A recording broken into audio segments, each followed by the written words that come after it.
Memories are one of the things that make you, really. And the same thing can be said about cars. While some cars are memorable, others help you create memories that you carry with you the rest of your life. And I bet you that it's no secret that whoever borrowed this automobile prior to us made a ton of memories with it while on the road. I don't know about these guys behind the camera, but when I first saw this vehicle, I thought, road trip. Tara, Jack, let's go to Baguio. No, please. No, I'm kidding. We've actually already been on a road trip. Anyway, this is the Hyundai Staria Premium Plus all-wheel drive. And before we continue, why don't we get down to the price first and commit that to memory, which, if you whip out the AutoDeal app, it will tell you that this vehicle comes in at 3,030,000 Philippine pesos, which is already up on what it was when we first did a walk around of this vehicle. Why? Well, inflation. It's not cheap, mind you, but we'll make sense of it in three ways throughout this entire video. Namely, number one is that, well, it is a good family van. Number two, it's, well, a decent cargo hauler. And number three, and I can't believe I'm about to say this, but it's actually a good daily drive. Now, forgive me for standing outside. I actually want to start inside the vehicle. Come. The headlining feature of getting the Premium Plus is this, captain's chairs, which are absolutely fantastic, whether the car's moving or you're in traffic, or Jack sitting on a monoblock chair hating me for being so comfortable. It is electronically controlled and it's heated and cooled at the same time. Plus, you can move it from side to side and forward, and there's also an ottoman in this thing. That's really quite fantastic. Toys in here include, but not limited to, bottle holders that won't carry Jack's ridiculously sized bottle, but can easily fit plastic bottles that are 1 liter here up front. 2 of them here in the center, and then another 2 on the door. Then there's also a tray found on the bottom that's super huge that can actually fit Jack's ridiculously sized bottle. Why? I have no idea why you would, but you can. That's just to show you the size. You've got charging points also in the form of Type A. You've got a share, or if not a share, it's actually yours. Look at the size of this moonroof right here, this large pane of glass. Your air vents are found up on top. Your air controls are found on the right-hand side. And on the door, you also have shades that come down, including a porthole where you can... I know I can do this. Hang on.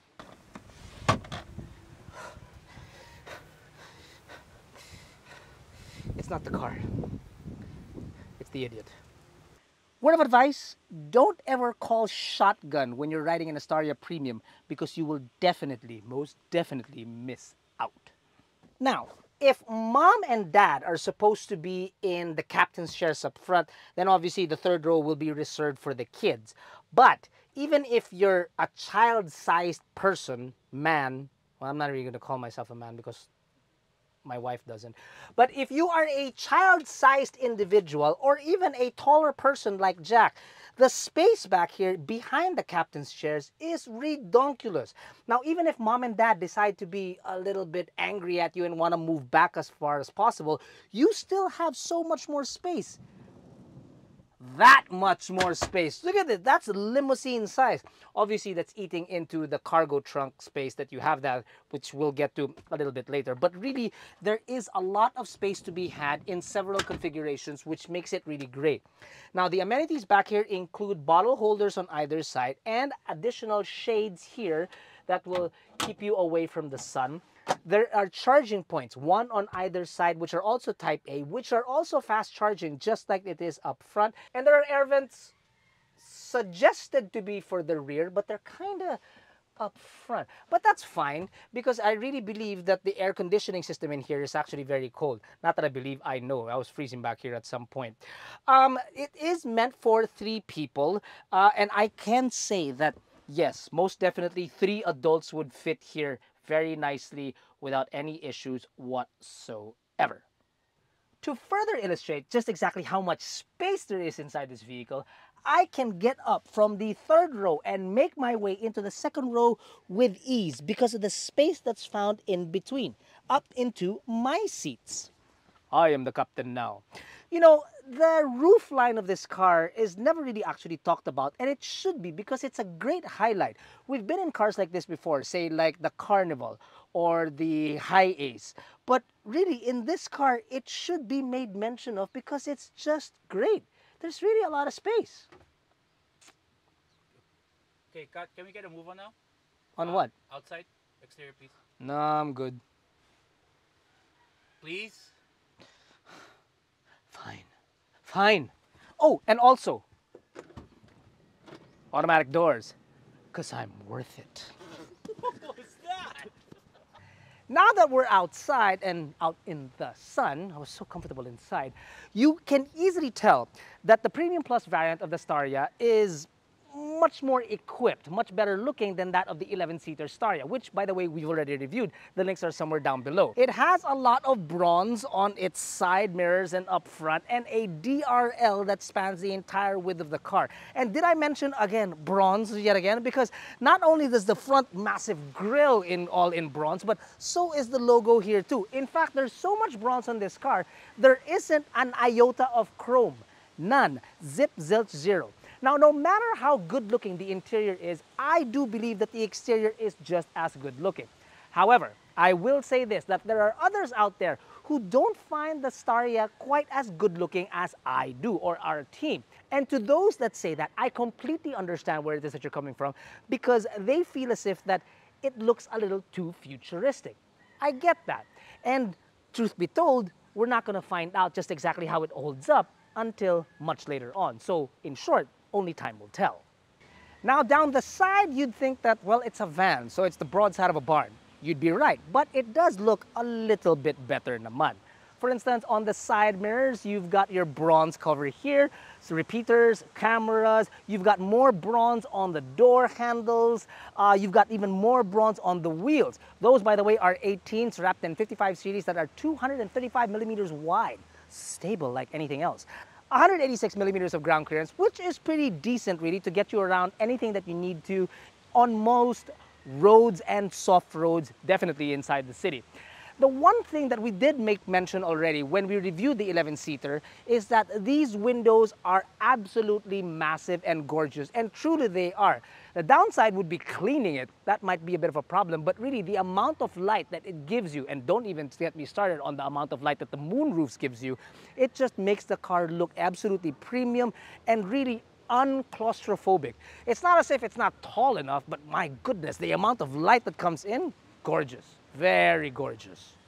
The rear lights have some form of familiarity to it because Hyundai's electric vehicles, the Ioniq 5 and 6, have similar tail lights as well. Now, this I like, makes it really premium. It is a van, but it's got a power door. That to me speaks expensive. Cargo space. Not as great as some people would like it to be. It is definitely more than enough to put a wheelchair back here and an overnight carry, or 2 overnight bags much larger than that, right? There isn't a lot of space because more often than not, you're going to want to move people inside this thing rather than cargo. But if push did come to shove, you can fold this backrest, put, let's say, for example, 2 overnight packages or overnight luggage here, and carry 2 balikbayan boxes at the same time. Maybe a little bit of space more for 2 idiots called Jack and Earl if you squish them up on top. That's not very nice of you. Hey! Yeah, but I called you guys unicorns. You're pretty. Aww. Now, I did mention that this car, oddly, is a good daily driver. Let's get to that now. If I were forced out of the captain's chairs in the back and made to drive, and people are probably thinking, oh, that sucks to be you. Not really, because look at the amount of comfort and space that you have up here. You've got leather much like you do as the rear here up front. You've got heated and cool seats too here up front. It's a mix of soft touches and good leather up front. You've got soft touches on the door panels and the armrest, some soft touches here, especially for the passenger. You've got it's a little bit more harsher, harder plastic all around the cabin that faces the driver and the passenger, but at least it's not the fugly kind of plastic, if you know what I mean. Your tech is actually pretty good too. You've got an 8-inch instrument cluster that's all digital, by the way, and it lights up when you turn the signal lights on because the cameras activate and you can see it directly in front of you. You've got a 10.25-inch touchscreen infotainment system with Apple CarPlay and Android Auto, and mind you, they're both wireless. Yes, yes sir. You also have a wireless charger found in the center, and then you've got other goodies such as cruise control as well. Paddles too in a van, a bit much. They look nice, but I'm not exactly going to get racy in a van, am I? No, my wife's going to kill me if I even try to. You've got other amenities like charging points found down below and also a 12-volt socket. Then there's also the copious amount of cubby spaces that are found inside this car. There's some here, there's the glove box, there's one directly here behind the infotainment system, there's one directly in front of me, there's so much room on the doors. Here in the center, big enough to hold Jack Ridiculous bottle, cup holders. Who's that? Cup holders that can hold larger bottles like this, and on the door as well. Oh yeah, there's that too. What's that? Now, I wouldn't be a proper reviewer if I didn't somewhat nitpick at some of the things I didn't like in this car. And there is one major thing that I don't like in this automobile, as much as I don't like it in other cars, which is the amount of piano blacks found inside this car. Here on the front, everything that needs to be held mostly has piano blacks on it, even here up on top. The good news, however, is that most everything that has piano black on it is a very flat surface. So if you did keep a rag with you at all times inside the car, this being your car, it would be very easy to clean. Yeah, I know that's a bit of a stretch, but hey.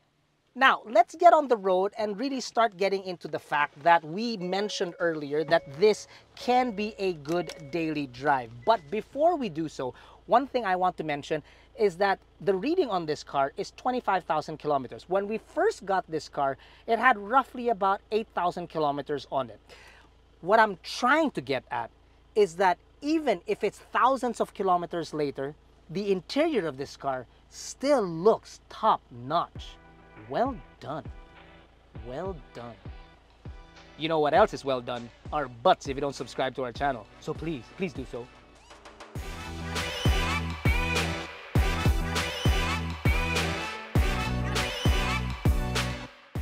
Up front, you've got a 2.2-liter 4-cylinder turbo diesel engine that produces 177 horses and 430 newton meters of torque. Yeah. That's comparable to some pickup trucks that you see plying our roads with diesel engines. It also has an 8-speed automatic transmission and an all-wheel drive system. Yeah, you heard me right, an all-wheel drive system. And if you're thinking, why? Trust me, we're with you.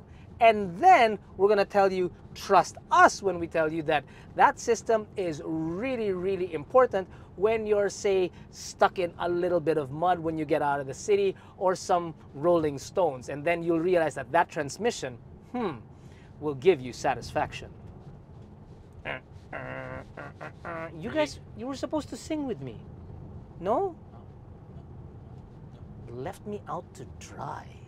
While we've had this car for quite some time, Earl was actually able to take it out all the way to LU with some friends, which is why you'll see some shots of this car just basically glistening.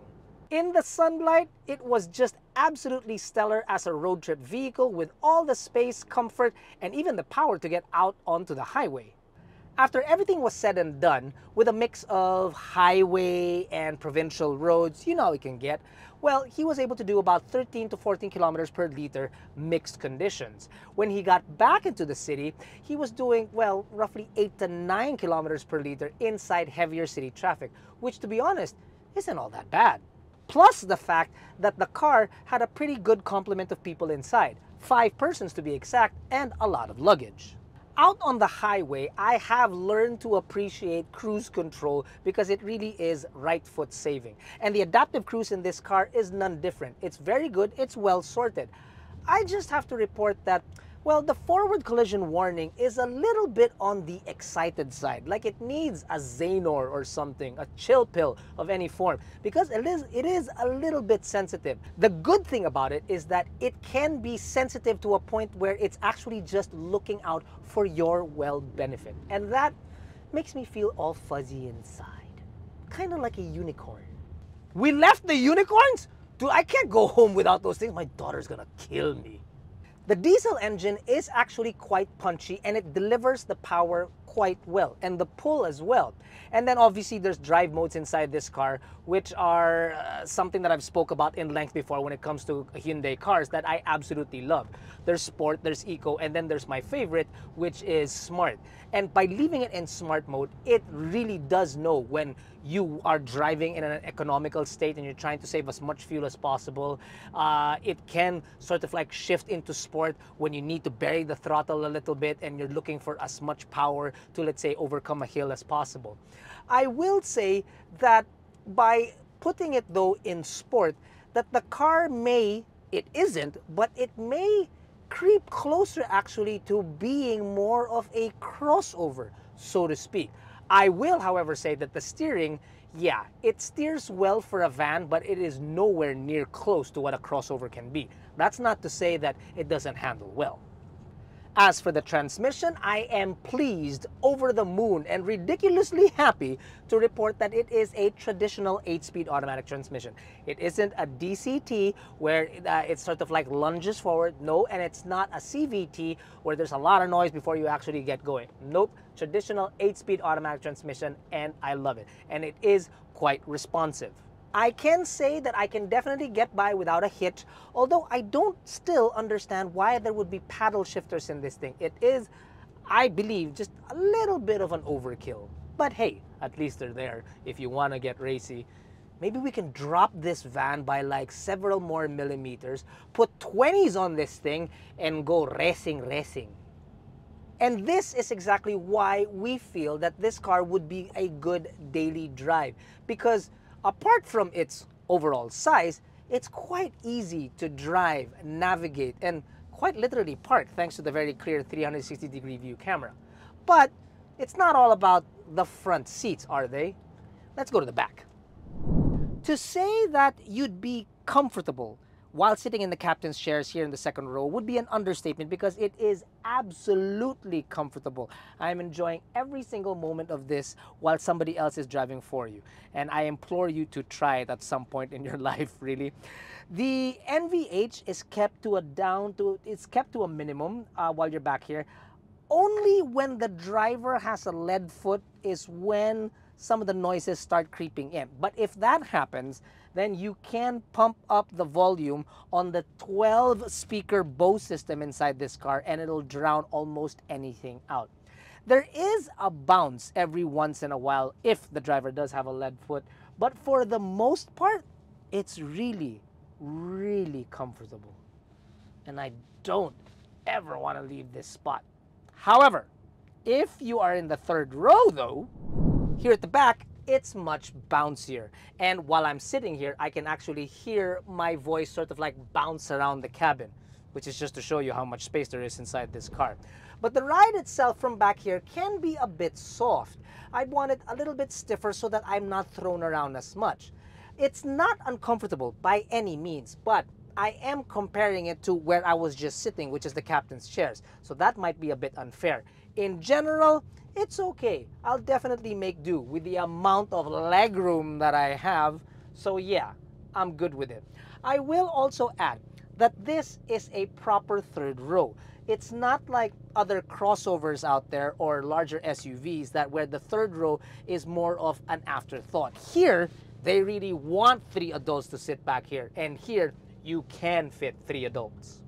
Although I am giving the description of a more comfortable ride while sitting here in the back while we're on much softer roads, I have noticed, however, that when you do get to a little more uneven roads, such as the one we just passed, then yes, it most definitely can get bouncy. Bouncier in back here than it would be obviously for the captain's chairs. Okay, I'm getting a little antsy here. The roads are getting bouncier and Jack is driving like a madman. Slow down, partner! My turn to drive. Get out. Out. Stop the car. Stop. I'll tell Lisa. You're scared of my wife too? No. I am very, very scared of her. In a vehicle such as this, the best place to be will always be the second row, because that's what it's built for. The king sits back there. The third row obviously is, well, manageable, but it's not as if you're sitting out on the roof somewhere facing the sun and getting dry skin. No. What's surprising is that the driver in a vehicle like this is also almost as comfortable as the person sitting right behind in the second row, which is why we've always made mention that this car can be a daily drive, because really, as a driver inside this automobile, I don't feel shortchanged at all. I'm actually quite comfortable, and truth, I enjoy driving this car.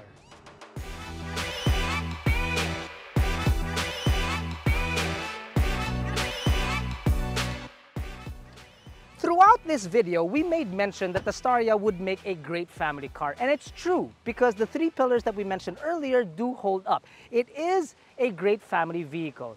It is a decent cargo hauler, as we showed you.